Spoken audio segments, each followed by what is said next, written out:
Akkam jirtu daawwattoota televezyiinii OBS kun kan daawwataa jirtan ayyaana cuuphaa kan bara 2016 sabeeffachuudhaan istuudiyootti keessummaa feerannee jirra. Waa'ee ayyaana cuuphaa gama duudhaa amantaa isaatiin maal akka fakkaatu kaasna. Darbees immoo gama aadaatiin duudhaan amantichaa aadaa wajjin wal qabatee hawaasummaa wajjin wal qabatee maal akka fakkaatu kaasna. Keessummaan keenya luba barsiisaa Dr. Daawit Bishaw jedhamu lallabaa wangeelaa mana amantaa Ortodoksii Itoophiyaati.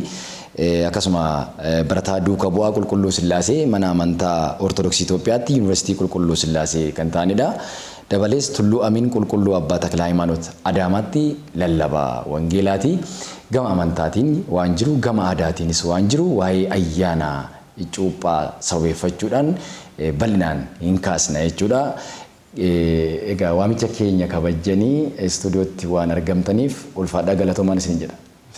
Galatoomaa isinis yaa'u na waamtanii bakka kanatti dhimma amantaa keenyaa kanarratti akka nuti haasofnuuf anaan na waamtanii keessummaa kabajaa keessummaa ayyaana cuuphaa kana gootanii asitti na waamuu keessaniif isiniif miidiyaa kanaan saba Oromoo hundaan isin galateeffadha.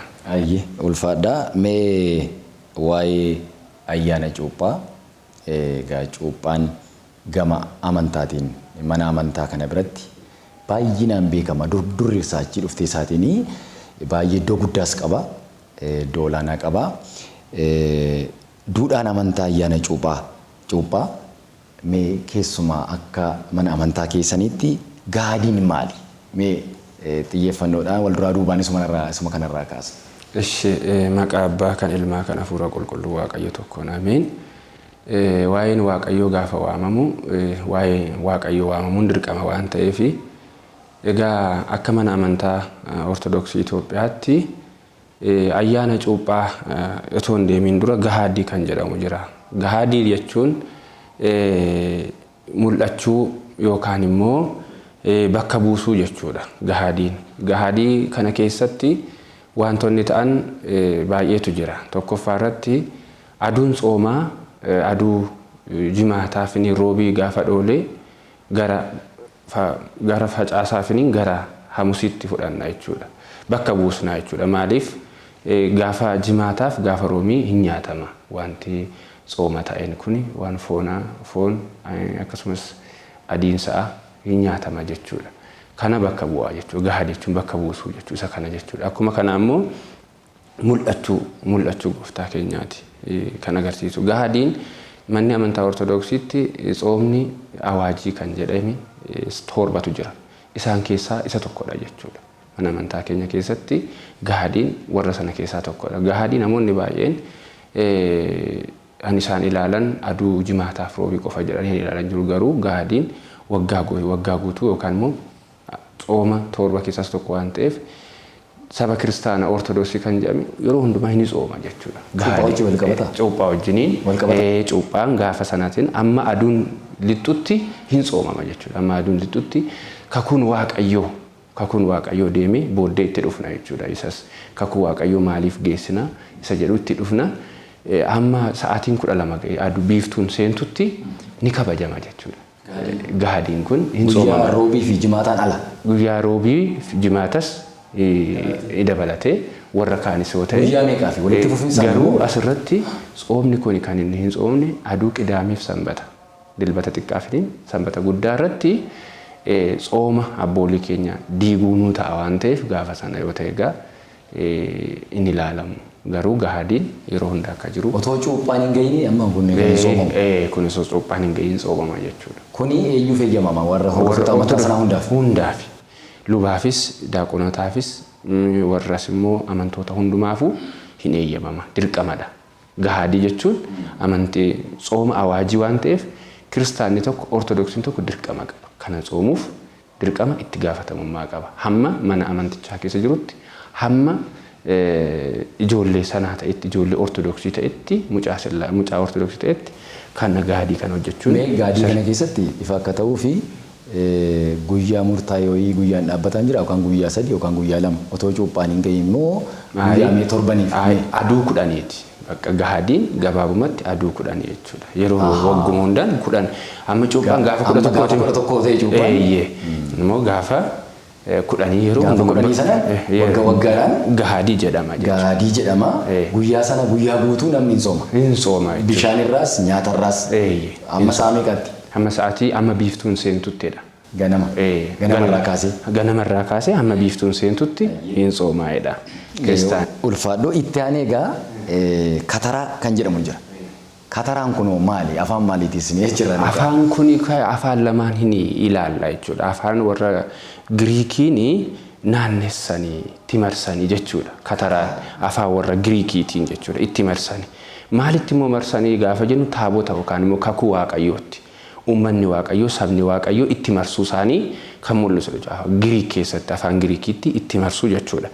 Inni lammaffaan immoo afaan Gi'iiziitiin immoo maalidha? Kataraa jechuun ijaaruu gaddabuu yookaan immoo ijaaruu amma lagni gaafa deemu akka bishaan sun hin banneef namni hin gaddaba yookaan immoo hin katara jechuudha. Katara jechuun ijaaruu jechuudha. Itti ijaaranii wanta sana deebisuu jechuudha. Ijaaruu jechuudha. Kanaaf immoo akkuma kana kanis immoo afaan kana keessatti afaan warra Gi'iizii keessatti bakka cuuphaan itti cuuphamu sanatti kataraa yookaan immoo ijaaruu sana ilaalchisa jechuudha. Maal immoo ijaarrawanne bakka kakuu waaqayyoo bu'u sana bakka bishaan itti qophaa'ee uummanni ittiin cuuphaman sana bishaan sana kataruu iddoo sanatti gaddabuu jechuudha. Isa kana ilaalchisa jechuudha afaan Gi'iiziitiin. Egaa kataraan kun haala kamiin mana amantaa keenya keessatti jalqabee yeroo kam eegalee isa jedhuuf jalqaba irratti kitaaba qulqulluu wajjinis wal qabachuusaas xinnoo ilaaluun nurra jira jechuudha. Maaliif namoonni yeroo baay'een aadaa qofaatiin kan jedhanii ilaalan jiru. Garuu aadaa qofa osoo hin taane macaafa qulqulluu bu'uureffataniitu abbooliin keenya gaadii kanas kataraa kanas cuuphaa kanas akkasumas qaanaa galiilaa kanas kan isaan nuuf hundeessan jechuudha. Nuyis immoo wangeela irratti ilaalleetu. Kanaafuu maal jedha Iyyaasuu boqonnaa 3 lakkoofsa 3 irratti sanduuqa kakuu waaqayyoo gooftaa keessanii warra luboonni baatanii gaafa isaan deeman gaafa argitan hundi keessaniyyuu bakka jirtan irraati dhaabbadhaa isaan faana deemaa'edha. Kakuu moofaa keessatti jechuudha. Egaa kakuu moofaa keessatti kana jedheetu gooftaan keenya Yesuus waaqayyo abbaan sabni akka isaan kakuu waaqayyoo faana deemanii seera macaafa Iyyaasuu irratti boqonnaa 3 lakkoofsa 3 irratti dubbate jechuudha. Akkasumas immoo gooftaan keenya Yesuus wangeela Maatiyuus boqonnaa 5 irratti maal jedha? Seera abboota keessanii hojiirra jijjiiruuf hojiitti jijjiiruufani gara mana gara asitti dhufe jedheetiniin egaa seerri akka hin diigamne akka hojiirra oolu fakkeenyaaf bara abboota keessanitti hin ajjeesiin jedhamtanii akka dubbatamtan hin beekama. Amma garuu jedha obboleessa isaa kan arrabse obboleessa isaa wallaalaadha jedhee kan arrabse inni ibiddi qileessaaf ta'a jedha. Akkuma kanaatti hin ejjiin jedhamee barreeffamee jira. Amma garuu isin warri dubartii ilaaltanii hojiitti laphee keessanitti hawwitan dhuguma isiniin jedha hojjettaniitu raawwattaniitu jedheetiniin kakuu moofaa akka hin diigamne nutti dubbata jechuudha. Kanaaf nuti abbooliin keenya abboolii keenya hunda keenya irraa haa bulu isaan kanan hojjetanii kataraan hojjetanii kataraan akka Itoophiyaatti bara kam jammare yeroo kam jammare jennee gaafa ilaallu Abbaa Salaamaa Kasaatee Biraan kan jedhaman jaarraa arfaffaa keessa warra turanii bara sana eegaleera. Akkuma kana Abbaa Gabra Masqal kan jedhaman jaarraa shanaffaa bara jaarraa shanaffaa 30 hanga 80tti kan turanii isaaniin ayyaanni kun ayyaanni cuuphaa ayyaanni kataraa kun taabonni mana qulqullummaa irraa bahee laga akka inni buluu qabu bara sana eegalee. Akkuma kana yeedalloo Yaareed qulqulluu Yaareed abbaa keenya eebbisaan irraa bulu. Abbaan keenya Yaareed yeedalloo isaanii yeedalloo sadiitu jira. Gi'izii, Izilii, Araaraayii kan jedhaman sadiitu jira ergamoota irraati. Afaan ergamootaatiin waaqayyo isaaniif ibsee nuuf waan ta'edhani har'a maayileetii godhanii galata godhaniitu kakuu kan ka'u sa'aatii gaadii kanatti sa'aatii ganamarraa ka'ee maahileetiin faaruun hin dhaabbata. Faaruun kuni kan qulqulluu Yaareedidha jechuudha. Isaan qulqulluu Yaareed kana sababeeffachuudhaan ayyaanni kun ayyaanni cuuphaan akka inni itti fufu ta'eera. Akkuma kanaas immoo qulqulluu abbaa keenya Abuna Gabra Manfas Qidus jaarraa 11ffaa keessa isaan turanii akkasumas abbaa keenya Abuna Takla Hayimaanoot bara Yikuno Amlaak bara mootummaa mootii Yikuno Amlaak sana qulqulluu abbaan keenya Abuna Takla Hayimaanoot ittisaatti alatanii nama Itoophiyaati. Nama keenya dhiiga keenya afaan keenya dubbatanii qulqulluudha garuu waaqa wajjiniin hin dubbatanii garliin isaanii hin dubbatarra Dabra Libaanos Fiicheetti kan argamu namoonni baay'een deemanii achitti fayyina argatanii cuuphamanii jechuudha. Isaanillee lagarra deemanii namoota akka isaan cuuphaman gochaa akka isaan turanii guyyaa kataraa kana mee iddoo bishaan jirutti iddoo lagni jirutti baataa boon iddoon jirre yoo jiraate yoo dhabame maal ta'a? Isa iddoon jirre yoo dhabame immoo hin kattarama kanaaf kataraan jedhameef. Hin kattarama hin gaddabama jechuudha ijoollee. Kanaafuu hin uummatta jechuudha. Iddoon jirretti immoo fakkeenyaaf Finfinnee magaalaa Finfinnee fudhatte hin jiru lagdi. Jaan meedaatti waa kataramee iddoon itti cuuphaan sun namaaf taasifamu sirni sun taasifamu bishaan hin taasifamu. Kataraan isa jechuudha. Isadha jechuudha. Amma siniif gali amma siniif dhufe jechuudha. Isa kanadha jechuudha. Egaa kana ilaalchiseetu inni waan ta'e kana ilaalee haala jalqabbii isaa biyya kana keessatti akkuma kaasaa turre kana garuu macaafa qulqulluu irrattis deemsa guddaa qaba jechuudha. Kana qofa osoo hin taane maal jedha namoonni baay'een aduu kataraa kana taabotni mana qulqullummaa keessaa bahee deema jechuudha. Haala deemsa sana meesanuu ibsi haala guyyaa kataraa kana sirnoota ta'an taabota iddoo jiru taabonni hundi iddoo manni amantaa keessaa hin ba'a guyyaa kataraa kana. Sirnoota taasifaman duudhaa amantichaa maal jechaa akka deemamu wantoota sana nuu ibsime. Iddoo hundumaattuu amma taabota baay'eetu jira. Taabonni egaa akkuma macaafa qulqulluu irratti nuuf barreeffame maqaa koo ijoollee warra na kabajaniif han dubaraa caalas han dhiiraa caalas maqaa hin dabarreen isaanii kenna jedhee qulqullootaaf kennee maqaa isaaniitiin taabonni hin baha garuu kan faarfatamu Waaqayyo Yesuus Kiristoos Waaqa Abbaa Waaqa Ilmaadha kan galateeffatamu dhiigni foon Waaqayyo achi keessatti kennamu kan Yesuus Kiristoos jechuudha malee an qulqullootaa miti garuu maqaan qulqullootaa sun yaaddannoon isaanii akka hin banneef akkaataa wangeelli nuu kaa'een waan ta'ennaa egaa taabonni kakuu adda addaa yeroo deemu akkana jedha asii Iyyaasuu irratti gaafa ilaallu Iyyaasuun bakka Musee bu'ee saba Israa'eliitiin jechuudha. Saba Israa'eliitiin yeroonni hoogganu gaggeessu sanatti lagni Yordaanos kakuu Waaqayyoo argitee duubatti deebite jedha. Duubatti deebite. Sabni Israa'elis Iyyaasuunis kakuu Waaqayyoo qabatee achuma sana ture jedha. Saanduqa kakuu qabatee. Saanduqa kakuu Waaqayyoo qabatee achuma ture jedha. Isa Iyyaasuu boqonnaa 3 lakkoofsa 8 irratti hin arganna jechuudha. Guyyaa sanagaa namoonni baay'een galateeffachaa faarfachaa galaana Yordaanos sana ce'anii deemanii jedha. Egaa har'a sabni Waaqayyoo ijoolleen Waaqayyoo ijoolleen Ortodoksii taabota saanduqa Waaqayyoo faana yeroo deeman galateeffachaa adeemu jechuudha. Isa qulqulluu dhiisee isa cubbamaa barbaachaa Yordaanos dhufe achitti cuubame jedha. Booddeetti deeme waa'ee cuuphaasa. Wal qabata achumaan itti ceena waa'ee kataraas nu kaasaa jirta alatti inni kabajamu namoonni itti yeroo taabonni saanduqni kakuu Waaqayyoo kun bahee kabajaan isaa wajjin faarfachaa fuudhanii deemanii Yordaa amma kan Iyyaasuu naa kaasteefani. Warroota luboota saanduqa kakuu Waaqayyoo baatan sanaanii gara Yordaanositti seenaa saanduqa kakuu Waaqayyoo sana baadhaati jedheeni isa booda Yordaanos immoo baay'ee guutee ture waan ta'eef lagni sun gargar citeetu hin ce'an. Duubatti deebi'ee jedha. Duubatti deebi'ee. Almost hin ce'anii lafa gogaarra ce'an jechuudha. Isa booda booddee kakuu haaraa keessatti immoo Iyyasuus Kiristoos kan inni cuuphame Yordaanosumatti. Cuuphaa sirna cuuphaan kan raawwatame Yesuus harka Yohaannis cuuphaatti kan cuuphame Yordaanosumatti dhufee cuuphame. Meesa kana akkamiin kakuu moofaa fi kakuu haaraa kana wal qabsiisiiti waa'ee cuuphaas nu kaase. Yaada gaarii kaastan yaada bareedaa kaaftanii egaa asirratti Yordaanos gara duubaatti deebite har'a namoonni baay'een kakuu Waaqayyoo faana deemuu osoo qabanii warri hin amanne akka hin amanneef warri hin hubanne akka hin hubanneef cubburraa kan deebineef bittaa kan ta'e diddaa kan isatti afurri cubbuun jira jechuudha. Qulqulluun Phaawulos Galaatiyaa boqonnaa 5 irratti akkuma barreesseen arganna waan foonii 15tu jira. Ejji jira, dhugaatiin hin jira, sobni hin jira, fakkeessuun hin jira, sanyummaan, adda addummaan hin jira. Isaan kun akkasidha jechuudha. Gara ija hojii fooniiti jechuudha. Iccitiin isaa isa kanatti nu fida. Egaa erga kana jennee booddee bartuun Filiphos deemeetu gara bartuu Filiphos kan ta'e Jandarabaa kan jennu Itoophiyaawii jechuudha. Gara Gaazaa jedhamutti deemee achitti cuuphame. Asii dhaqee namni sun? Namichi sun nama Itoophiyaati. Garuu asii dhaqee Filiphosiin cuuphamee Filiphos harkatti taa'ee seeraan barate kakuu haaraa kakuu moofaa seeraan barate iccitii abbaa ilma hafuura qulqulluu barate Gaazaa deemee achitti cuuphate jechuudha.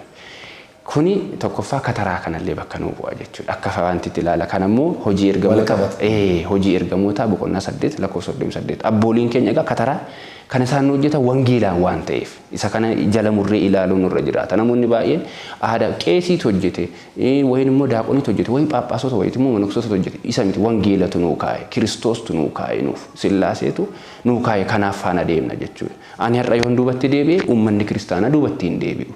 Har'a fannoo gooftaa qabadheen ani duubatti toon deebi'e kana hin dhaaban jechuudha. Akkuma kanammoo iccitiin isaanii inni guddaan gooftaan keenya immoo iccitiin inni guddaan egaa guyyaa kataraa kan taabota fudhannee gara Yordaanositti deemna jechuun keenya maalidha? Wangeela Maatiyos boqonnaa 3 lakkoofsa 13 irratti gooftaan keenya Yesuus Kiristoos Galiilaarraa gara Yordaanositti harka Yohaannisitti cuuphamuusaa mul'isa. Iccitiin inni guddaan isa kana asirratti kakuu moofaa. Waan ayyaanicha kabajamuuyyuu kabajamtu inni guddaayyuu gooftaan keenya Yesuus Kiristoos Galiilaarraa gara Yordaanositti deemee sababa inni cuuphamuufi jechuudha. Si galee egaa achi deemee inni gooftaan keenya sababa kanaan kakuu gooftaa keessatti inni ilaalla jechuudha. Kanaaf guyyaa 10 kakuu Waaqayyoo baatanii gara achitti deemna. Asirratti iccitiin jiru maayinni fakkeenyaaf hundumtu tokkoon isaa iccitiin qaba jechuudha. Callisniituma miti asirratti kakuun saanduqa Waaqayyoo baannee deemuun keenya tokkoffaa maalidha jennee yoo ilaalle gooftaa keenya Yesuus Kiristoosiin ibsuu keenya ilaala jechuudha. Gooftaa keenya Yesuus Kiristoos kakuunsaa gooftaa keenya Yesuus Kiristoos bakka nuuf bu'a jechuudha. Sa'aatii kanatti jechuudha. Saanduquma Waaqayyoo taabotuma baachuu. Innumtu gooftaa keenya Yesuus Kiristoosiin bakka nuuf. Maaliif sagalee isaati ka. Kan na beektan sagalee koo dhagaa'edha. Abboommii kurnan sana hin jiramti seera ba'uu boqonnaa 20 irratti. Achirratti ana malee waaqa kee malee waaqa biraaf hin jilgeeffatiin kan jiru abboon 10 jira. Achi immoo kakuu macaafa haaraa keessatti immoo wangeela Maatiyos boqonnaa 5 irratti immoo barreeffamee jira jechuudha. Kurnan isaanii kan qulqullootaafini abboommiin 6 immoo barreeffamanii jiran jechuudha. Xiqqoo walitti hin buure amma maqaa qulqullootaatiin taabonni kun yommuu ba'u kabajuma isaaniitiifuu maqaa qulqullootaa ergamootuma Waaqayyooti isaa miti. Fakkeenyaaf Gabri'eelis Mikaa'ilis wajjin maqaan kanaan taabota kana gaafa saanduqa kakuu Waaqayyoo ba'u kuni Kiristoosiin bakka nuu bu'a xiqqoo walitti akkamitti araaramuu danda'a? Kiristoosiin egaa nuti abboommii Kiristoos hin eegna. Daandii isaas hin qabanna. Ijji keenyas daandiin keenyas isadha jenna. Galaatiyaa boqonnaa 3 lakkoofsa 27 irratti warri Waaqayyoon Kiristoosiin barbaachaa cuuphamtan akka uffataatti Kiristoosiin uffattaniitu jedha. Akka uffataatti Kiristoosiin uffattaniitu jedha. Itti deemna. Hiika kamee qabu kiristaanotaaf itti dhufna. Itti dhufna. Innaa kanaafuu isa kana jechuudha. Egaa gaaffiin ati sila na gaafattee maaliifi kakuu gaafa sanaa taabonni deemee bula jettee miti? Deemee achi isa bulu isa jedhuuf wangeela keessatti wangeelaan hundaa'anii abbooliin keenya bakka nuu buusuu isaati hin mul'ata jechuudha. Galgala maaliif gooftaan keenya Yesuus Kiristoos naannoo sa'aatii 9tti deemnee achi buufanna? Namoonni baay'een harka Yohaannisitti cuuphamuudhaaf nama baay'ee waan ta'eef dunkaana buufataniitiin naannoo Yordaanos sana ni turu turanidha.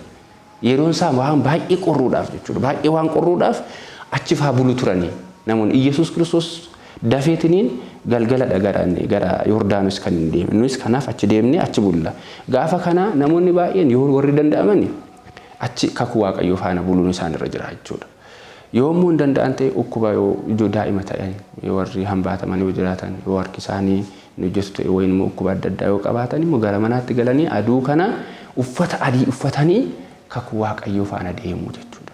Maaliif ibsa inni? Uffata adii kuni kan inni ibsu hafuura qulqulluu ibsa.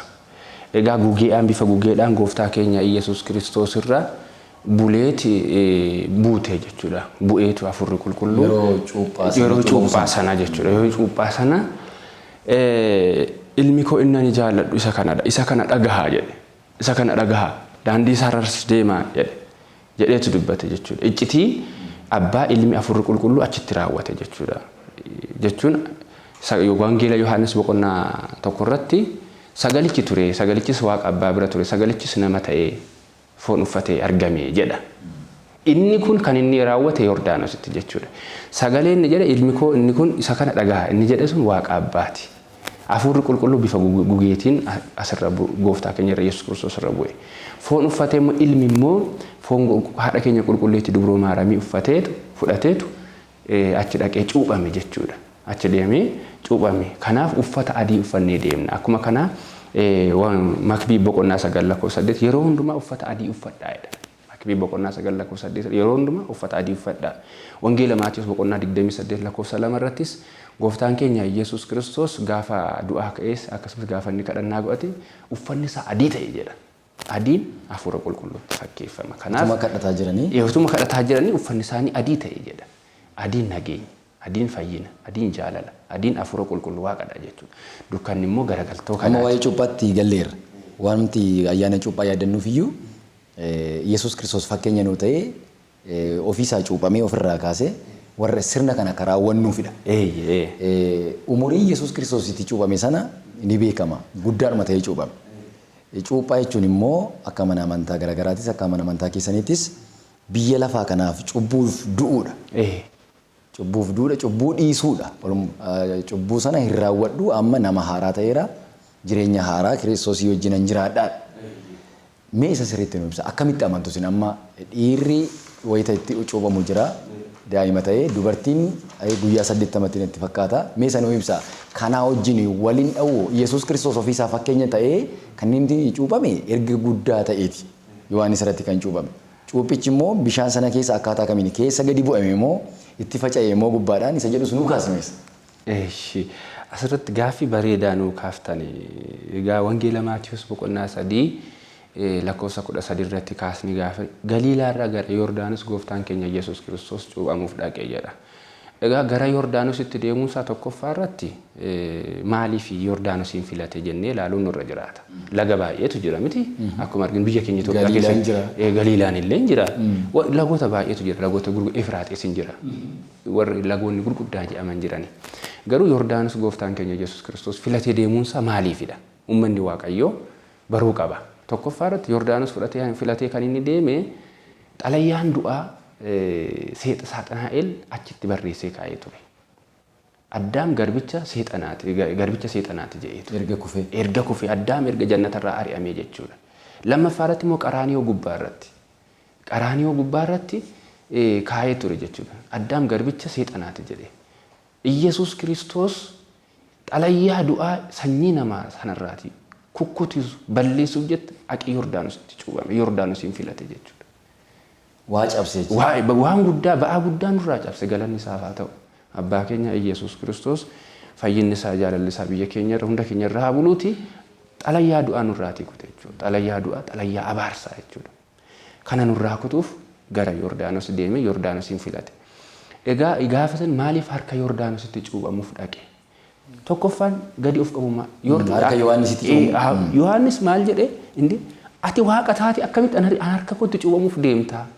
Hin ta'u narraatiin eegamu jedhee gaafa inni ati waaqa kooti jedhee Iyesuus Kiristoosiin gaafa inni didu Iyesuus Kiristoos akkana jedheeni hojii qulqullummaa hojjechuun anaafis siifis hin ta'a. Kun hojii qulqullummaati. Hojii koo keessa hin galiin. Kanaaf waanan sin jedhe waanan sitti hime hojjedhu jedhee jechuudha.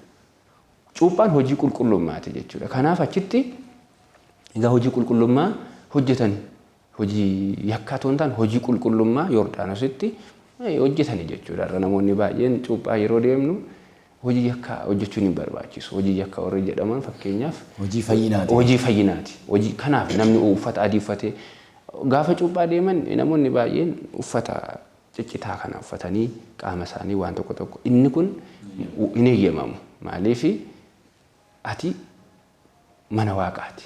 Manni waaqaa sadiidha. Tokkoffaa iddoo dhiigni waaqayyoof waaqatti kennamu. Lammaffaa laphee keeti. Sadaffaa immoo uummata waaqaati. Mana waaqayyoo kan akkamitti salphiftaati. Qulqulluudhaati. Namni indaawam seera uumamaa boqonnaa 1:26 irratti namni waaqayyoon fakkaata. Of fakkeessanii uumaneedha. Kanaafuu namni mana jireenyaa waaqayyoo kana mana jireenyaa Kiristoos kana eeggachuu qaba. Qaamni kee qaama isaati. Salphinni kee salphina isaati. Ulfinni kee ulfina isaati. Kanaaf hojii qulqullummaan jedhe. Sadaffaa irratti maaliif bishaaniin cuubame? Yesuus Kiristoos maaliif bishaaniin cuubame? Egaa waaqa miti? Mootii miti? Maaf dammaan hin cuubamne? Dammi harka isaa jira. Aannan harka isaa jira. Hansaati hunduu anis atis addunyaan kun hunduu hansaati. Inni abbaa qabeenyaa ta'e inni mootii ta'e hansaati. Inni maaliif kanaan hin cuubamne gaafa jennee ilaallu bishaaniin inni cuubame iccitii mataa isaa qaba. Wanta tokko gaafa raawwatu gooftaan keenya Yesuus Kiristoos hundumaafuu galma qaba.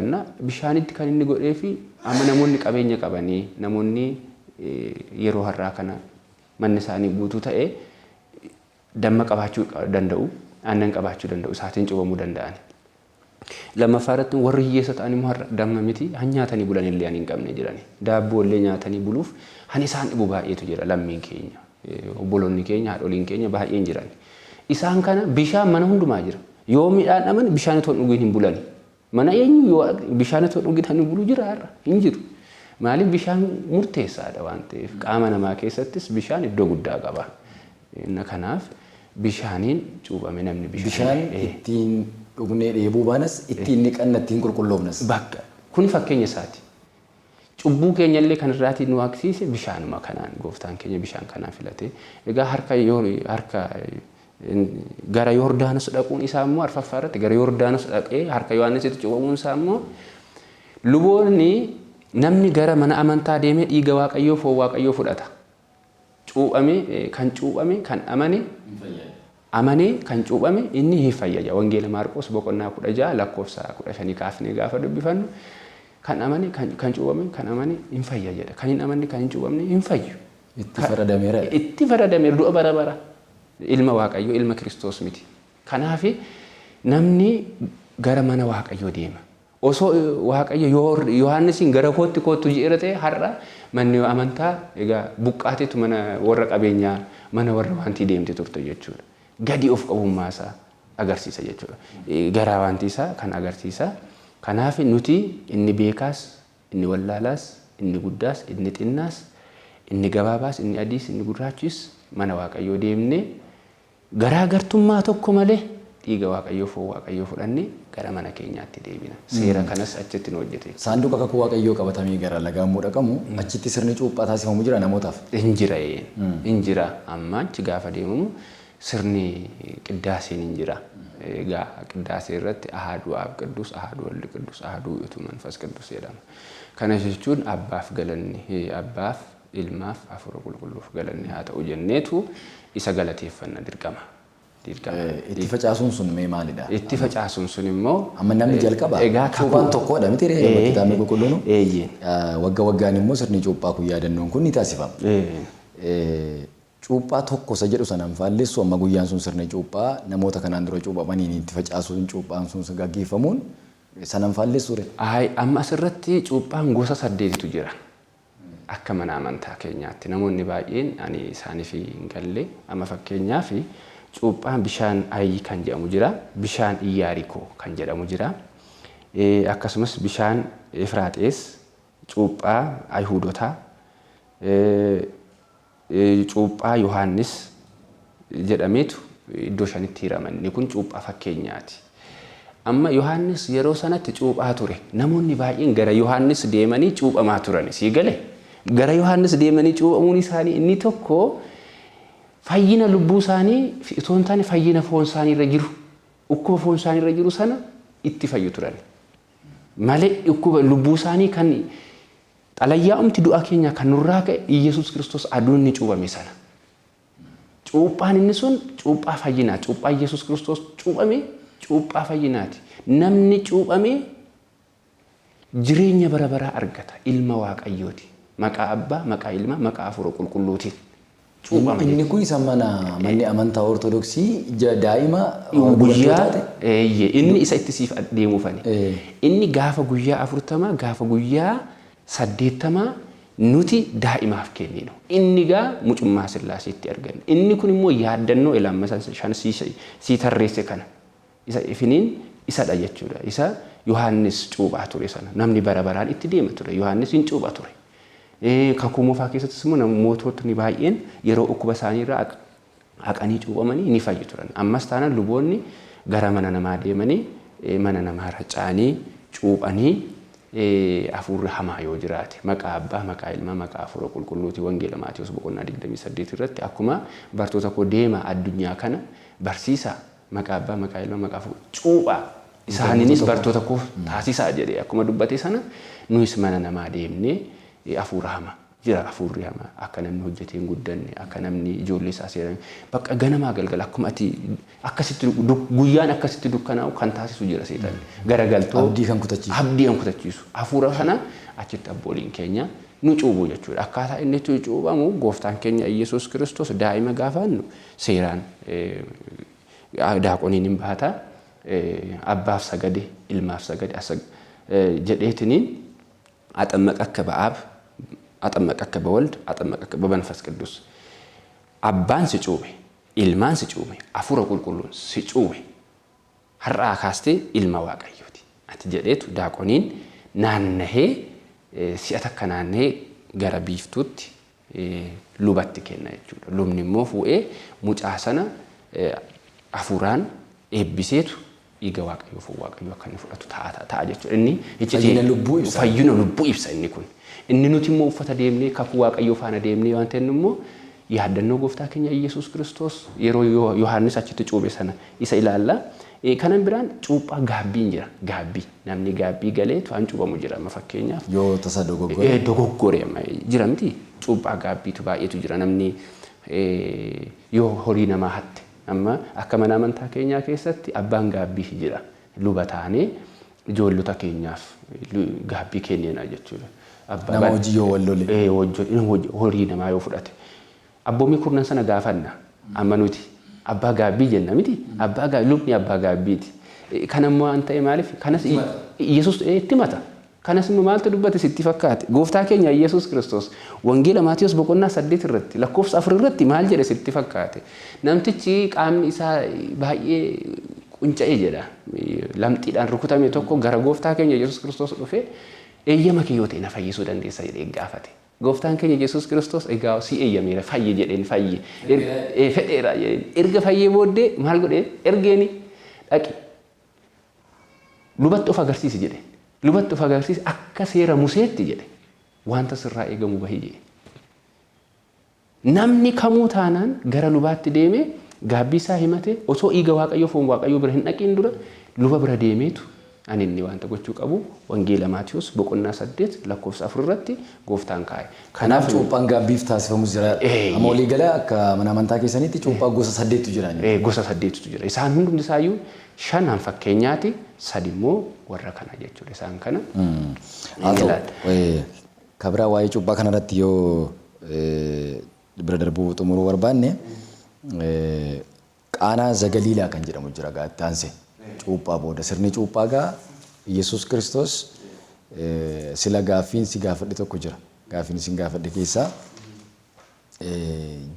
erguma guddatee fooniin sagalee ture sagaleen sun immoo foon uffatee nu keessa bulee jenneerraa daa'ima xiqqaa isin akka mana amantaatti dhiira yoo ta'e guyyaa 40 dubartii yoo ta'e guyyaa 80tti cuubdan kana yeroo sana guyyaa sanatti Yesuus cuuphameera maatii isaatiin erga guddate Yohaannis irratti lammata cuuphame moo cuuphaan erguma guddatee isa jedhu sana toonaa tuqxanii natti tola maaliif hundumaaf sirriitti akka ta'u baay'ee namatti tola Lewwota boqonnaa 12 irratti gaafa ilaallu akkasumas Uumama boqonnaa 19 irratti gaafa ilaallu maal jedha isinitti fakkaate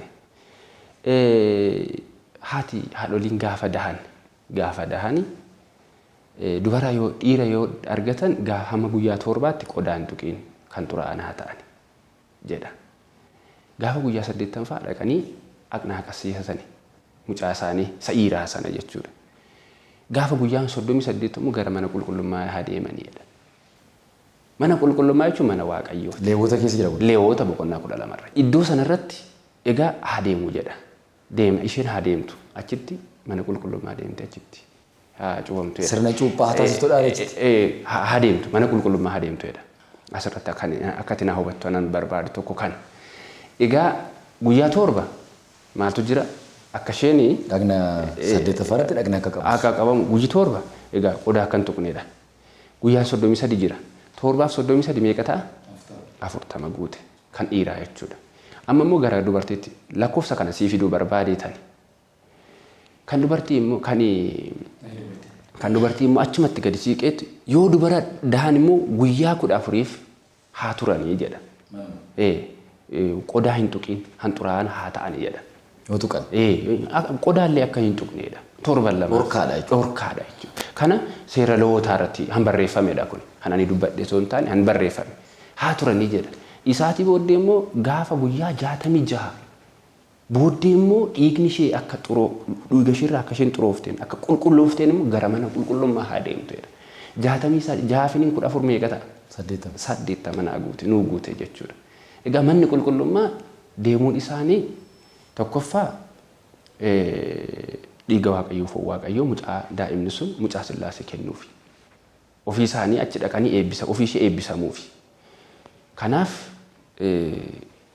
maal ta'a jechuudha nuti gaafa guyyaa 40 gaafa guyyaa 80 achi geessan lammatuu irratti gaafa guyyaa 80 gaafa guyyaa 7 fi 14 han isin hubachuu qabdan lubni mana dubartii deessuu deemeetiniin maqaa Abbaa Ilmaa Hafuura Qulqulluun hafuurri hamaan deessuun egaa dhiigni erga bu'ee booddee waan tokko kan taaniin hin cuuba masqaliidhaan cuuphaa jechuudha. Gaafa dhiira gaafa guyyaa 7 dhiirri yoo dhalateera taanaan gaafa guyyaa 7 dubartii yoo dhalatte gaafa guyyaa 14 deemeetu cuuba jechuudha. Kunis sababa kanarraan kan ka'e kana goona.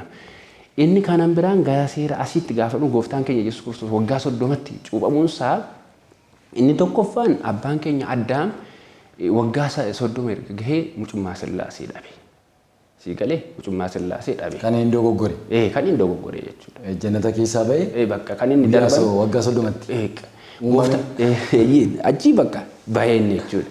Gooftaan keenya Yesuus Kiristoos waggaa 25 haadha isaa Maaramii duukaa akkuma nuti anaafati amma horii abboomamne haadha keenyaaf abbaa keenyaaf waan nyaatamus waan dhugamus gochaa turre awwaaras wanta goone turre sana gooftaan keenya Yesuus Kiristoos haadha isaatiif hundumaa gochaa ture jedha. Abboomamee waaqni keenya abbaan keenya Yesuus Kiristoos ofii hojjetee nu agarsiisa bara. Akka namaatiin akka warra ammaati amma mucaa kee kana hojjedhutti too hin taane ofii hojjetee agarsiisa. Fakkeenyaaf cuuphamee cuuphaa nu barsiisa. Tsoomee tsooma nu barsiisa wangeela Maatiyoos boqonnaa 4 irratti. Hojii hundumaa ofii hojjetee nu agarsiisa galanni isaaf haa ta'u. Namni akka barbaadetti akka tijjaa'uun godhu jechuudha. Gaafa waggaa 25 haadha isaa bira ture. Waggaa tokkoof walakkaa immoo Beetelehem ture. Waggaa 3 walakkaa godaansarra ture jechuudha. Barsiisaa ture, duuka buutoo horachaa ture. Godaansarra ture jenna bakka gabaabumatti. Isaatii booddee waggaa 30tti cuuphame. Cuuphamuunsaas Addaamiin bilisa baasuuf isanni guyyaa 30tti dhabe sana waggaa 30tti isaaf deebisuuf kanaafidha jechuudha. Egaa manni amantaa Ortodoksii Iyesuus hundeedha. Egaa sila akkuma sitti dibe Galaatiyaa boqonnaa 3. Maafis akkas hin goone. Maafis akkas hin goone jettee gaafa ati na gaafatu tokkoffaa irratti kan amane kan cuuphame mootummaa Waaqayyoo hin dhaalaa'edha. Wangeela Maarqos boqonnaa 3 boqonnaa 16 irratti gaafa dubbifannu kana dubbata. Akka carraa ta'ee yoo du'e otoo waggaa 30 hin gahin egaa sagalicha turraa kaate moo abboommii sanatu hafaa jechuudha. Kanaafi gaafa guyyaa 40 gaafa guyyaa 80 bu'uura seera lohoota seera Museen barreesse jechuudha. Seera Museen barreesse sana bu'uura bu'attee manni amantaa Ortodoksii Itoophiyaa gaafa guyyaa 40 gaafa guyyaa 80 akka cuuphamu hin taate. Inni lammaffaan hin jira. Fakkeenya amma kana facaafa qulqulluu si bakka buuse. Guyyaa 40 kan ta'e Addaam dhalatee guyyaa 40tti gara jannataatti seene.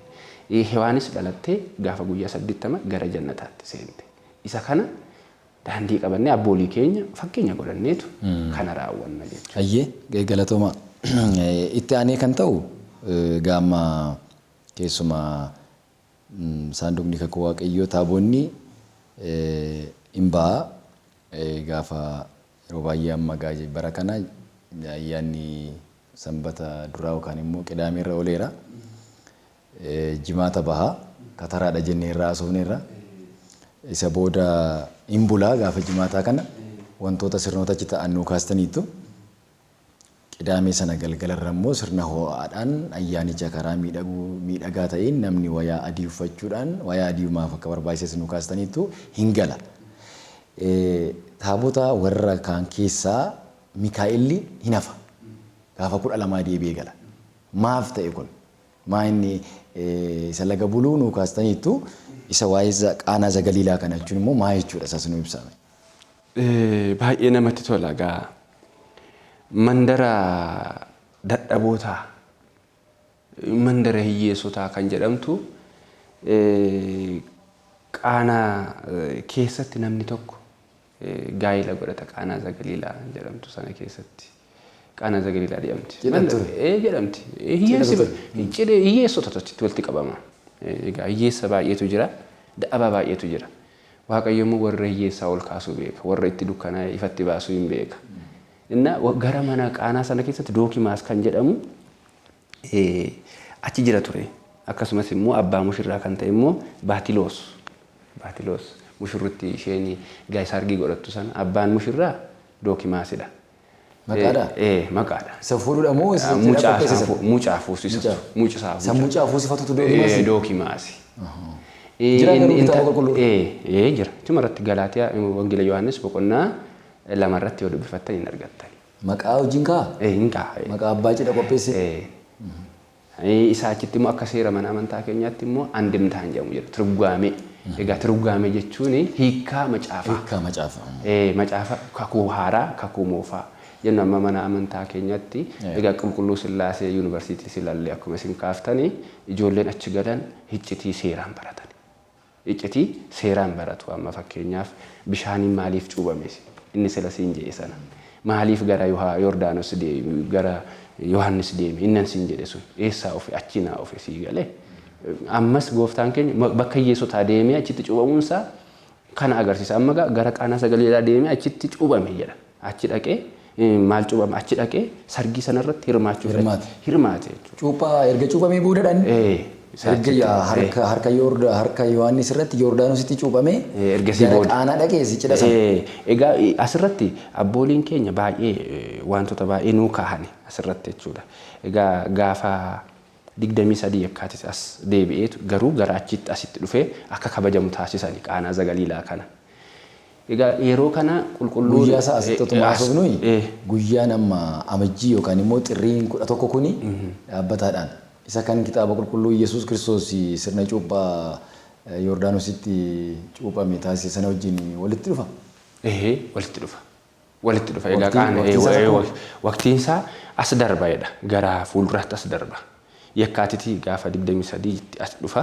Gin as deebisanii abbooliin keenya immoo seera akka Itoophiyaatti as deebisaniitu gaafa sanatti akka ta'u ta'eera jechuudha. Ayyee gara qaanaa sanaa ta'a. Qaanaa sana achi deemna. Akkanatti erga ifasinii ta'e egaa qaanaa sana deemee achitti haadha isaa qulqulleetti dubroo maaramii bartoota isaa wajjiniin deemee achitti egaa yeroo jalqabaatiif raajii gooftaan keenya Iyyasuus Kiristoos raawwate qaanaa zagaliilaatti jechuudha. Gara bishaan gara daadhiitti kan jijjiire. Afaan mucaafinii afaan haadhaaf afaan mucaa kan ittiin hiikame jechuudha. Egaa achi deemee gooftaan keenya tokkoffaa gadi of qabummaa isaatiin warra hiyyeessotaa afaanan jira. Warra mandara hiyyeessotaa homaan qabnu warra jettan warra qullaa taatan warra beekumsa hin qabdan jedhamtanii warra tuffatamtan ani isin duukaan jira yeroo jedhu gara qaanaa zagaliilaa Iyyasuus Kiristoos deemee jechuudha. Achi deemee achitti gaa wanta lammaffaa irratti namaaf ulfina kennuu akka qabnu. Amma gaa'ela namni nama waama. Gaa'ela gaafa namni nama waamu ulfinaafi kabajaafi gammachuu irratti na argame jedheetu. Innis akkuma namaa ulfina namaaf deeme. Sadaffaa irratti jireenya hawaasummaa namni yoo gaafa wal faana jiraatu har'a gaa'ela irratti an argamu namni kanaafidha jechuudha. Ofii isaa gaa'ela irratti argame nuyillee gaa'ela irratti argamni gammachuu ollaa keenya, gammachuu fira keenya, gammachuu alagaa ta'e, gammachuu ilma namaa ta'e akka nuti raawwachuu dandeenyu Yesuus Kiristoos achirratti argamee nu agarsiiseera jechuudha. Inni arfaffaan ulfina mootiif ijoollee walii qaban barsiisuu isaati gaa. Ulfina ijoolleen isaa barattoota isaa wajjiniin, haadha isaa wajjiniin wal faana deemanii haadha isaa fudhatee maarameedhaan bartoota isaa fudhatee achirratti argamuunsaa nuyis gaafa gaa'elaa wal faana deemnee achitti arganna, achitti gana raawwanna kan agarsiisa jechuudha. Cuuphaa kana wajjin maal wal qabata egaa amma sanuu kaasaa amma haala taabonni achi bulee Mikaa'ila miti amma gaafa 12. Inni kun immoo gaafa guyyaa 12 ture. Guyyaan isaa 12 ture waan ta'eef kana kummoo kana 12 dhufee asirratti waan ooleef qulqulluun Mikaa'ilii taabonni isaa Mikaa'ilii achuma bulee tu deema jechuudha. Kakuun Waaqayyoo deemee amma Yordaanos deemee buluunsa lagni sun Yordaanositti fakkeeffama. Lagni achi jiru sun Yordaanositti fakkeeffama. Uummanni kakuu faana deemani warra yeroo sana Yohaannis faana cuuphaman sana fakkeeffama. Isinii galee luboonni ammas Yohaannis kanaatti fakkeeffama. Inna achi deemuun isaanii tokkoffaa biyya nagaa akka buusuuf. Egaa kakuu Waaqayyoo nageenya jenneerra sila. Fayyina jenneerra, jaalala jenneerra. Jaalala lallabaa jechuudha. Kakuu Waaqayyoo fayyina lallabaa jechuudha. Kakuu Waaqayyoo tokkummaa lallabaa jechuudha. Adda addummaa sun taane tokkummaa lallabaa.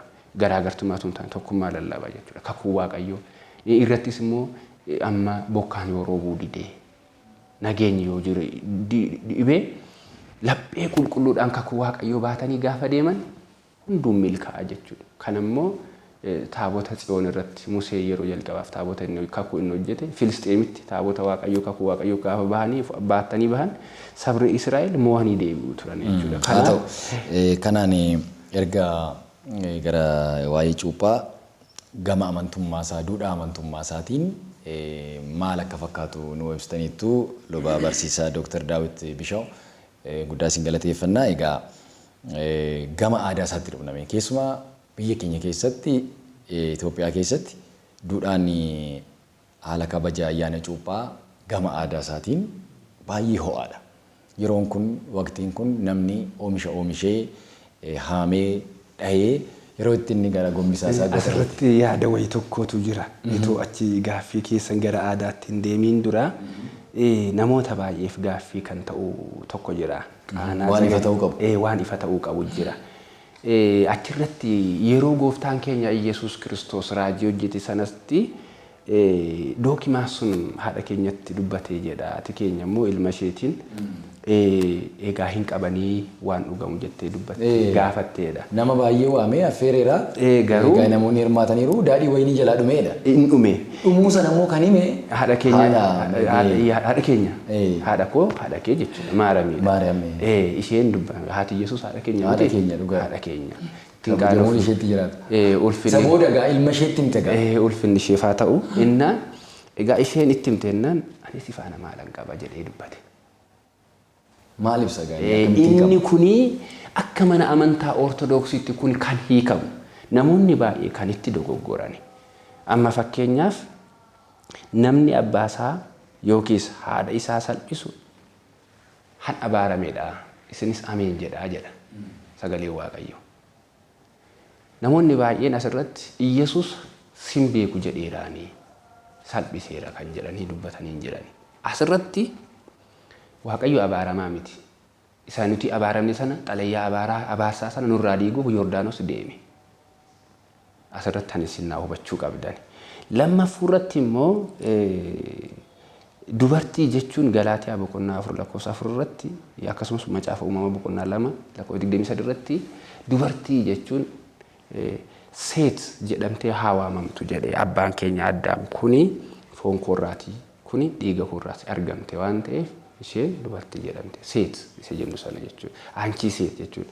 Akka biyya warra Israa'elootaatti fakkeenyaaf biyya Israa'eliitti biyya keenyatti loon yeroo tiksinu akkamidha?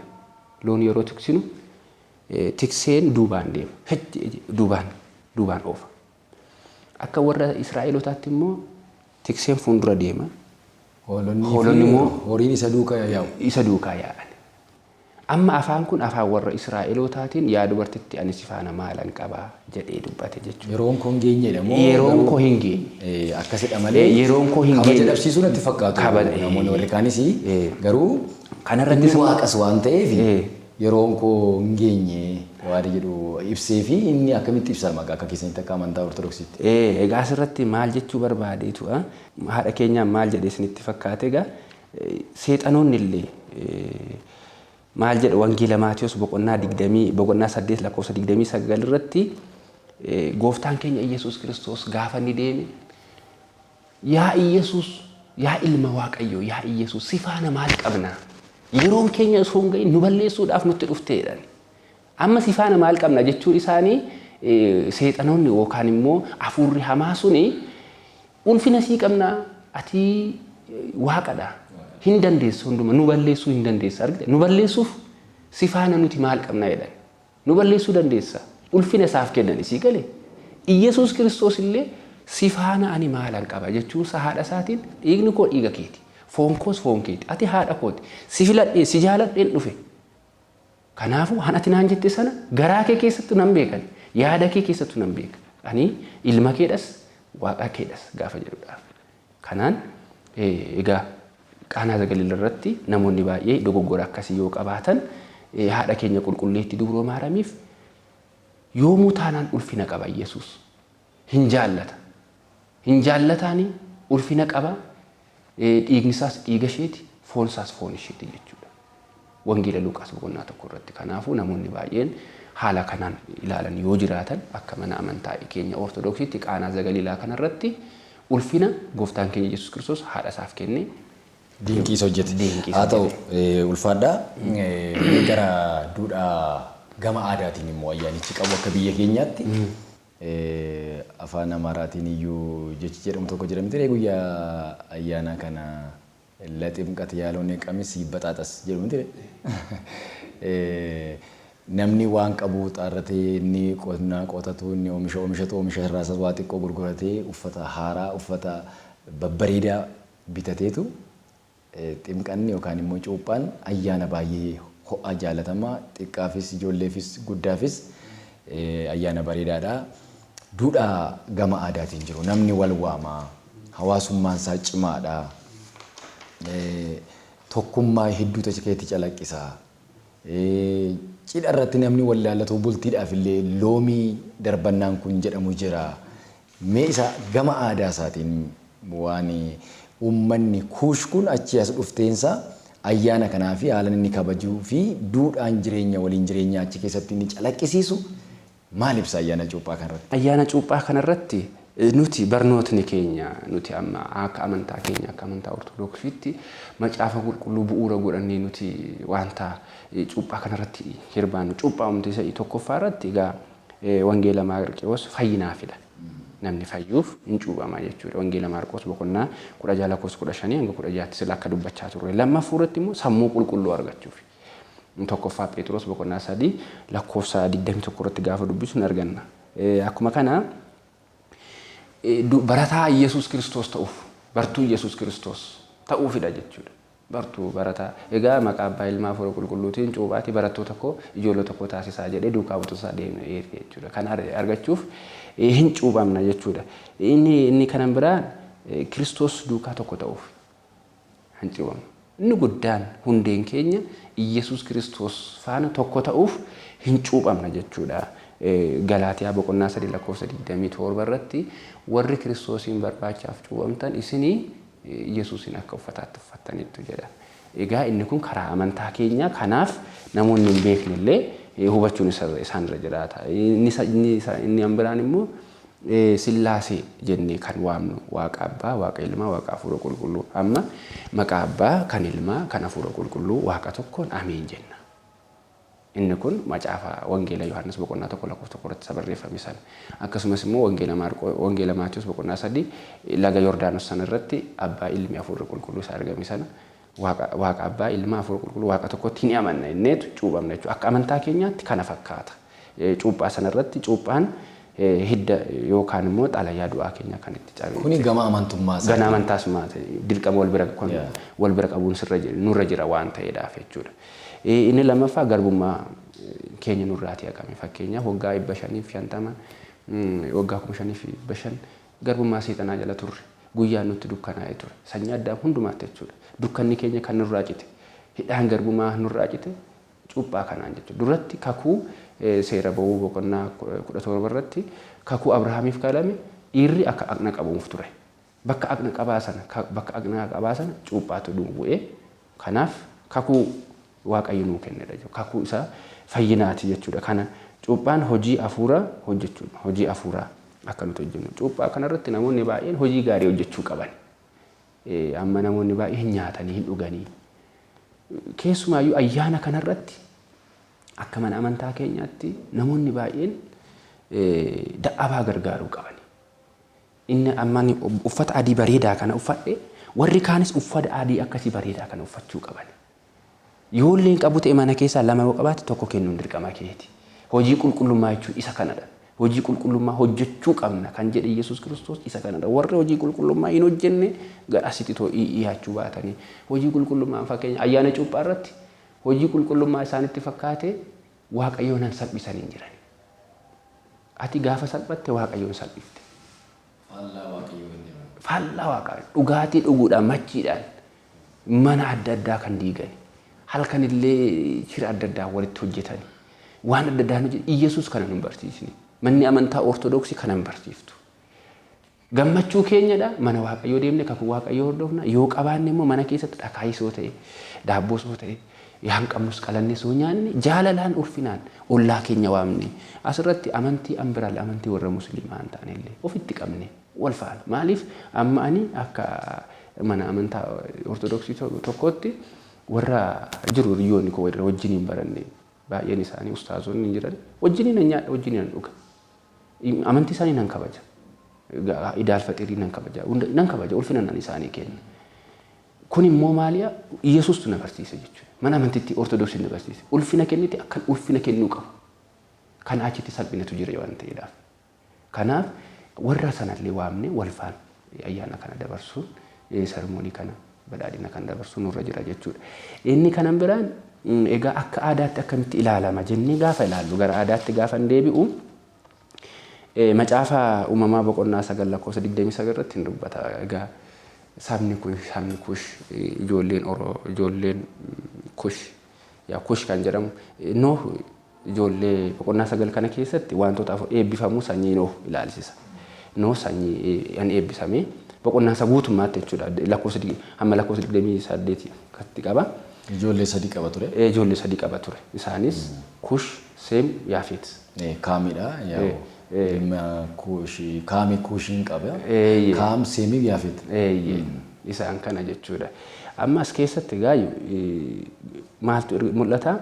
Seera kennuusaa kakuu waadaa namaa kennuusaa Waaqayyo jechuudha. Noohiif lammuu jedhee kakuu sabbata kennuusaa. Badii bishaanii kana booda bishaanii lafa kanan balleessu jedhee kakuu gale. Kakuu gale akka kakuu kenne. Kanaaf immoo duumessa keessatti roobni dhufuuf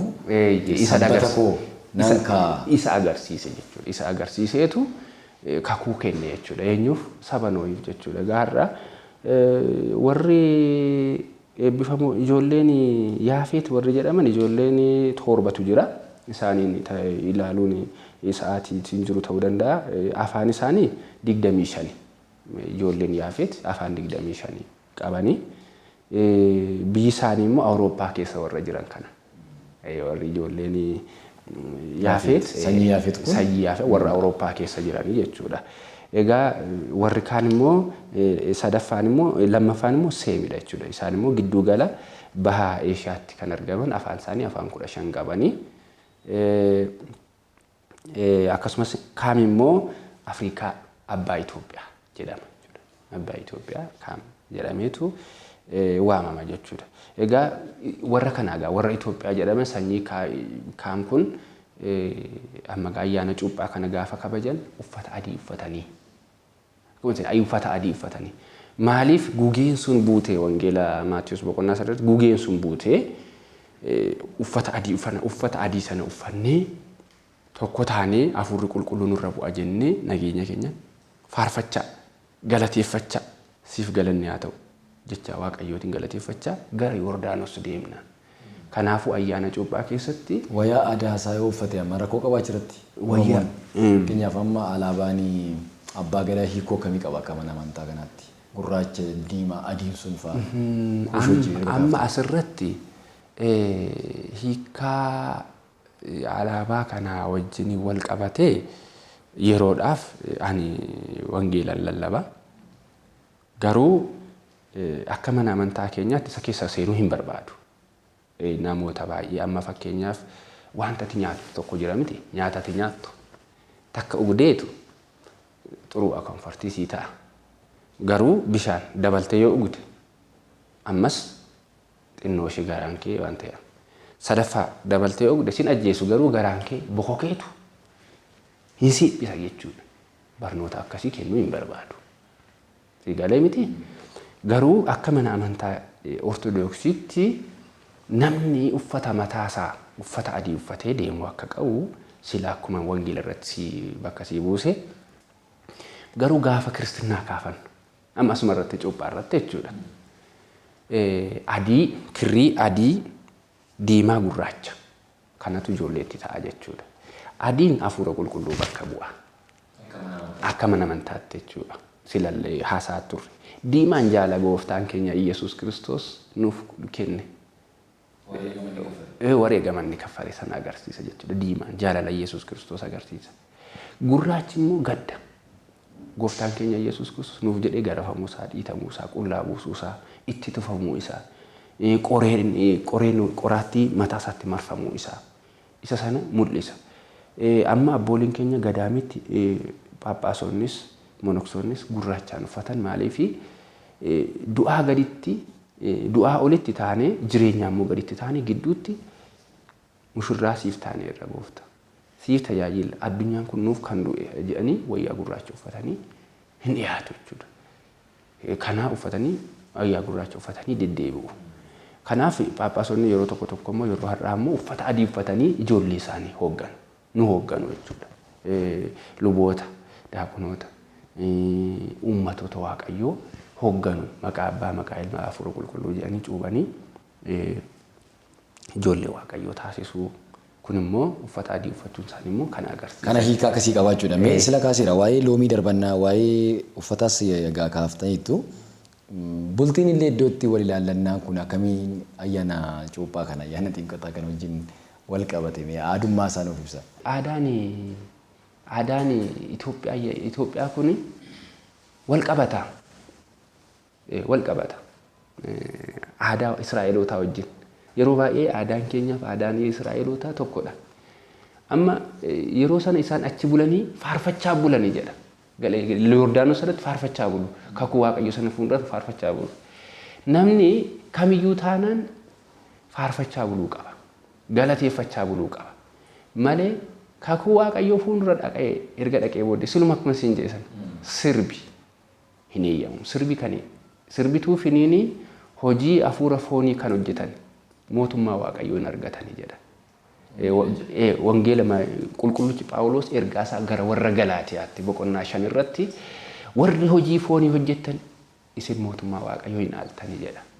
Warri immoo hojii hafuuraa hojjetan isaaniif immoo 9tu jira. Hojii qulqullummaa, hojii eebbaa jechuudha. Warri kan hojjetan immoo mootummaan waaqayyoo kan keessanidha jedha. Kanaafuu mana cuuphaa kan deemne nuti eebbifamuuf malee abaaramuuf miti. Eebbifamuuf malee abaaramuuf miti. Warri kaan immoo eebbaa abaasaan adda baasanii hin beekne cuuphaa bira gaafa deeman mana cuuphaa gaafa deeman uffatallee haala addaatiin dubartiin kan dhiiraan uffatiin dhiirris kan dubartiin uffatiin jedheetu ka'a sagalee waaqayyo. Wantoota ammaa asirratti qeensa kanarratti guddifachuu. Qeensa kana waaqayyo qalamii godhee akkatti bareedu argita hin bareeda jechuudha. Innumti uumamaa isaanii nu uume. Innumti nu uume san asirratti ati tokko dabaluu kee irratti waaqayyo irratti fincila kaasuu kee agarsiisa. Fincilte jechuudha waaqayyoon. Argita ati injiinar siyafaa ganaa siyafa jettee waaqayyoon fincilaa jirta jechuudha mati. Fincila waaqayyoo waan ati umte sun gaariin turre akkas ta'uu qaba ture. Akkas ta'uu hin qaba ture jennee qeensa guddisuun kun qalamii godhachuun kun mataa asirratti wiigii uffatanii dubartoonni deeman. Waan ergifataa hin barbaachisu. Ergifata jechuudha. Waaqni hin jaalatu kana. Irratti immoo qullaa deemuun uffata qullaa uffatanii bahuun mana. Akkuma silasitti duudhaa amantichaa miti. Amantichi sin eeyyamu. Akkuma ijoolleen tokko immoo diddaan hin jirti sii galee diddaan didu jira. Amma fakkeenyaaf Yihuudaa ilaaluu hin dandeenya. Yihuudaan Waaqayyoon isa barsiise harka isaarraa nyaatee dhugee birrii waan jaalatuuf bicha abbaa isaa dabarsee gurguree sii galee. Waaqa isaa har'as manni amantitti hin barsiisti ijoollee ishii gadi qabdee eela baradhaa. Waan hojii qulqulluu hojjedhaa. Waan fayyinaa hojjedhaa jettee manni amantittiin hin barsiifti. Isaan garuu maal godhu sitti fakkaate? Isa isheen barsiisu osoo hin taane waan foon isaanii hojjetu. Waan fe'a foon isaanii bakka waanuma argan kana harka isaanii mirga bitaas qabanii gaafa kufan immoo egaa wanta jedhu achirratti aduu kanarratti loomii darbannaa isa jettan isarratti gaama namoonni baay'een egaa gaafa kana gaa'illi jira miti Qaanaa Zagaleelaa asirratti gaa'illi. Cidha sana hojii wal qabsiisanii cidha asirratti itti seenna wal ilaallachuun hin eeyyamamaa karaa seera qabeessaan. Inni asirratti sanatti innis ni ilaaluu qabdani gaa'ila irratti namoonni baay'een sila akkuma isinitti qeensa guddifachuu biyya lafaa ilaalanii mataa ergisaa isheen godhatte sana uffata isheen uffatte sana bareedina waaqa alatti ilaalanii erga walitti dabalamanii booddee waaqayyoon keessan gashani. Amma Qaanaa Zagaleelaa irratti Iyesuus Kiristoos irratti argame. Jalqabumayyuu gaa'ila go'achuudhaaf dubartiin naaf ta'uu ishee hin taane isheenis dhiirri naa ta'uusa abbaa mana naa ta'uusa hin taaneessa eeyyama gaafachuun barbaachisa. Riifarii barreeffachuun barbaachisa. Manam tokko gaafa dhukkubsate riifari hospitaalatti barreeffame. Riifarii bakka amma gaheera aqima addaamii gaheera. Kanaaf gaa'ila godhachuun irra jira. Gaa'ila kanaaf immoo jettee barreessuun sirra jira. Bakka isatti barreessuun sirra jira. Hannaaf taatu. Boriif taanus kan si kabaju. Dhalli ishee irraa argamus ala eebbifame naaf haa ta'u. Yaa Waaqayyo jettee gaafachuun sirra jira. Achirratti ilaaluun sirra jira. Barqixi namni diidattuu wal ilaalamni karaa irratti asfaaltii irratti dubartii wal ilaalanii sii galee asfaaltii irratti wal ilaalanii asfaaltii irratti wal diiganii sii galee miti karaa irratti. Hiikkaanuu kan inni baay'ateef Waaqayyoon bultii sana gidduutti affeeratan yeroo baay'ee. Hin affeeran. Ani amma anaaf isin teenyee haasofne mari'annee marii kan erga mari'annee booddee wanti wajjin haasofnu walii galleeti. Osoo Waaqayyoon mari'atiin waan akkasii raawwatanii eeggannoo barbaachisa. Kana malee immoo egaa hiikkichaan baay'atu namni biyya keenya aadaa ta'eetiin jechuudha. Aadaa fi amantii adda baasee hin beeku baay'eensa. Maaliif osoo Waaqayyoon hin waamin gaa'ila godhate gaafa walii Waaqayyoon waama. Erga dubbiin diddigaa. Erga dubbii ela argitaa yaa Waaqayyo ela ani irratti gu'ee argitaa. Dura koo yoo Waaqayyo ishee naaf kenne jedhee koo gaa'ila isaa keessa hin galchine. Amma sargiillee kan inni godhatu namoonni baay'een luboonni deemanii eebbisan. Luboota waamaniillee kan hin eebbisiifanne jiran. Mana Waaqayyootti dhiiga Waaqayyoo foon Waaqayyoo ta'uun fudhatiin kan godhatan. Asumarratti gara mangadi namni gaa'ilaa hin godhatu wantoota afuriif jedha. Sadii jedhu namoonni kan garuu afuriifidha. Akka seera mana amantaa sanaattis meenuu ibsame takliilii immoo maa inni kan ittiin qulqullummaadhaan fiiganii kan isaan fuudhan. Waan sun jira. Jira hin jira seeraan hin jira. Hojiirra oola manni amantaa keenya lamatu jira. Maasimaan kan jennu jira. Maasimaan kan jennu jira. Qurbaaniidhaan akkasumatti isheenis iddoo biraa turte innis iddoo biraa ture garuu wal qoratanii wal gaafatanii wal jaallatanii wal faana dhiiga Waaqayyoo fudhatanii wal faana jiraachuu hin danda'u mirga isaaniiti. Inni tokko immoo isheen dubara yoo taate inni immoo yoo iddoo biraa tureera ta'e wayin immoo inni durba yoo ta'e isheen iddoo biraa yoo turteetti ta'e lamaan isaanii isheen takliiliyaan fudhatti inni immoo qurbaanaan fudhata. Yoo inni durba ta'e isheen immoo iddoo biraa turteetti ta'e waan afooniin kufteetti yoo ta'e immoo isheen immoo takliilii gonfoo akliilii kun gonfoo Waaqayyooti. Gonfoo kana ofirratti hin godhattu jechuudha. Hin godhama. Isheen inni durba ta'e sun Inni waan biraatti hin buune. Inni waan biraatti hin buune ammaan isaaniin tokko walitti isaan fide jaalala waan ta'eef jaalala gidduu isaanii sun jaalala immoo Kiristoos waan ta'eef dhiigni Waaqayyoo foon Waaqayyoo walitti isaan fida jechuudha. Tokko kana lammaffaan. Sadaffaan immoo isheenis dhiira biraa bira osoo hin gahin innis dhiira biraa bira osoo hin gahin qulqullummaadhaan gonfoo bara baraa fudhan takliilii jenna isa takliilii guutuu. Ayyee ulfaadha galatooma amma gaa waa'een loomii darbannaa kun akka gorsaatti kan isin ibsitan hin jiraata akka aadaatti wal ilaallachuu wal kaadhimmachuun garuu dursa akkuma Yesuus Kiristoos cidha qaanaa irratti argamee cidha sana salphina oolche bishaan sana daadhiitti jijjiireef cidha sana bareechee bultii sanas eebbiseef namoonni wal fuutan yeroon kun akkuma jenne cidhi baay'achuu danda'a gaamma boona kana. Kaan wal ilaallata wal kaadhimmata waggaarras yookaan ji'a booda wal fuudha kaan immoo kan dura wal ilaallate immoo karoora qabatee yeroo ittiin wal fuudhu yeroo cidhi amma baay'atudha fuuldura kana dursitanii Waaqayyoon irratti affeerradha. Bultiin sun akka yeroo dheeraa waliin turaniif akka Waaqayyoo irratti gammadee isaanis walitti gammadanii waliin jiraataniif dhaamsa jedhudha kan isin dabarsitan.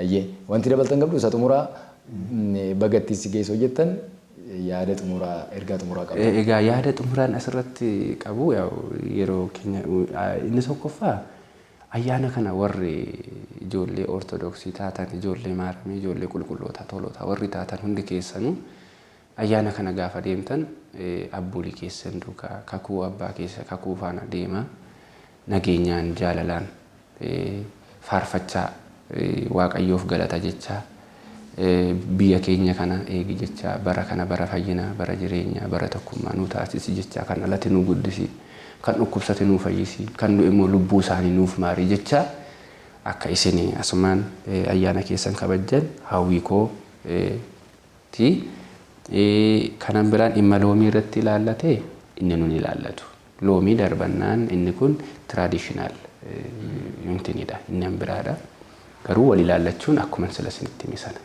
wal ilaallachuun akkuma sila sinitti ni rabboo kakkuun qaba wal ilaaluun ni danda'ama namni iddoo kanatti wal ilaala miti achitti mana iddoo kakkuu Waaqayyoo jirutti wal ilaaluun akkaataa isaanitti wal ilaalan garuu sirreeffachuun ijoollee Waaqayyoo irraati eegama asirratti ergaanii dhumarratti maatiif dabarsuu egaa kana TV OBS kabajaan ulfinaan naaf affeertanii asitti akkan uummata keenyaaf afaan isaanii kanaan akka isaan dhagahaniif sagalee Waaqayyoo kan barsiisu waan affeertaniif gaaffii tokko tokkos waan dhiyeessitaniif galata guddaa hunda keessan hojjettoota OBS hundaaf lammaffaa irratti warra kiristaana taatanii ayyaana cuuphaa kana irratti hirmaatan hunda keessaniif cuuphaan kun cuuphaa fayyinaa cuuphaa nageenyaa cuuphaa itti jiraattan cuuphaa itti immoo cubbuu keessan irraa deebitanii dhiiga isaa foonsaa gaabbii galtanii ijoollee Kiristoos ijoollee maaramii taatan Waaqayyo abbaan isiniif haa godhu ayyaana kanan jedha. Sadaffaa irratti abbooliin koo yeroo baay'ee nama ta'een asirra taa'een fannoo gooftaa Yesuus qabadheen saba bal'aa kana akkan barsiisuuf na barsiiftan qulqulluu abbaa keenya Abuna Gorgoryoos qulqulluu abbaa keenya Abuna Mikaa'el eebbisaanii nurraa bulu qulqulluu abbaa keenya Abuna Niqoodimoos akkasumas maabara torban guduruu kan jedhaman haadha nadeesse sa'aatii kanatti bakka guduruu kombosha jirtu harmee kiyya ayyaanni kun ayyaana fayyinaa siyaa ta'u jedha maatii koo obboloowwan koo akkasumas daa'imman manaa qabu biiftuu urjii boontuu ayyaana gaarii isiniif haa ta'u jedha Waaqayyo isin haa eebbisu eebbifamaa. Ayyee ulfaadha isinis bagattii isin ga'e kabajamaa yeroo bal'aa akkasiin ulaattanii ergaa akkasii guyyaa ayyaana cuuphaa kana waan nu dabarsitanii ulfaadha. Luba barsiisaa Dr. Daawit Bishaw lallabaa wangeelaa mana amantaa Ortodoksii Itoophiyaatti akkasumas immoo barataa duukaa bu'aa Qulqulluu Sillaasee mana amantaa Ortodoksii Itoophiyaa Yuunivarsiitii Qulqulluu Sillaasee akkasuma tajaajilaa lallabaa wangeelaa Tulluu Amin Qulqulluu Abbaa Taklaa Hayimaanoot Adaamaa kan ta'an waamicha keenya kabajanii ergaa akkana fakkaatu ayyaana cuuphaa kan bara 2016 kanatti waan nu dabarsitaniif ulfaadhaa galatooma. Daawwattoota keenya egaa nutis qophii keenya addaa ayyaana cuuphaa kan bara 2016 kana sabeeffachuudhaan keessummaa affeerrannee turtii isaa waliin taasifne kanumaan xumurraa ani qophicha qopheessuun Abdiisaa Fufaati ogeettiin kaameraa Hawwii Gurmuutii ayyaanni ayyaana gaarii kan nagaa kan kabaja kan tokkummaa nuuf haa ta'u ayyaana gaarii ulfaadhaa.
Yesus goota jaalalaaf lubbuu saalaatee gammadiin si faarfadhaa situ doo'een jiraadhee golgaaraa tarsaastee jireenyaan siin argadhee situ gadii naaf jedhee ol jedhee kalaan deemu.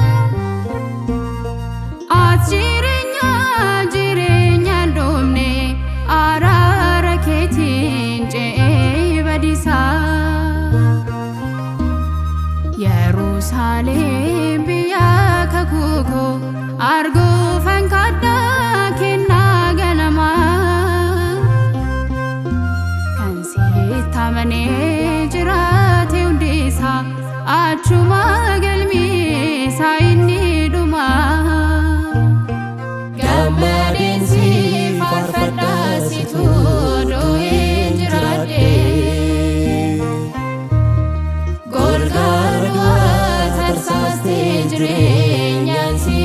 argadhee situu gadhee naaf jedhee ol jedhee kanan deemu sin bohaatii nama laannee ulfina jedhamu.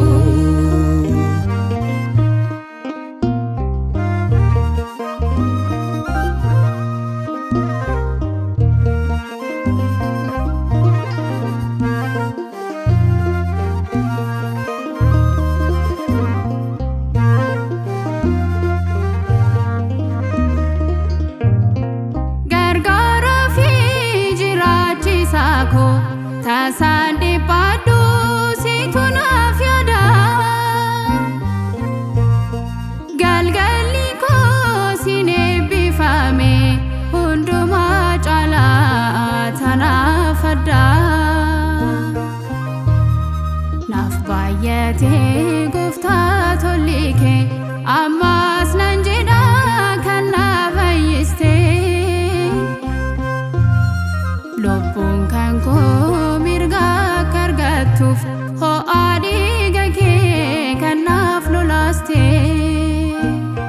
gammadeen si faarfadhaa situu du'een jiraadhe golgaaraa tarsaaste jireenyaan sin argadhe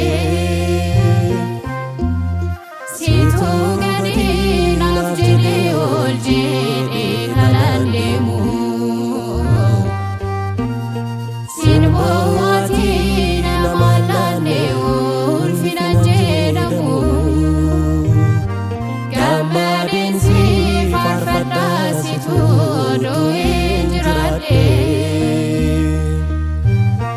golgaaraa tarsaaste jireenyaan sin argadhe situu gadhee naaf jedhee ol jedhee kanan deemu sin bohaatii nama laannee ulfina jedhamu.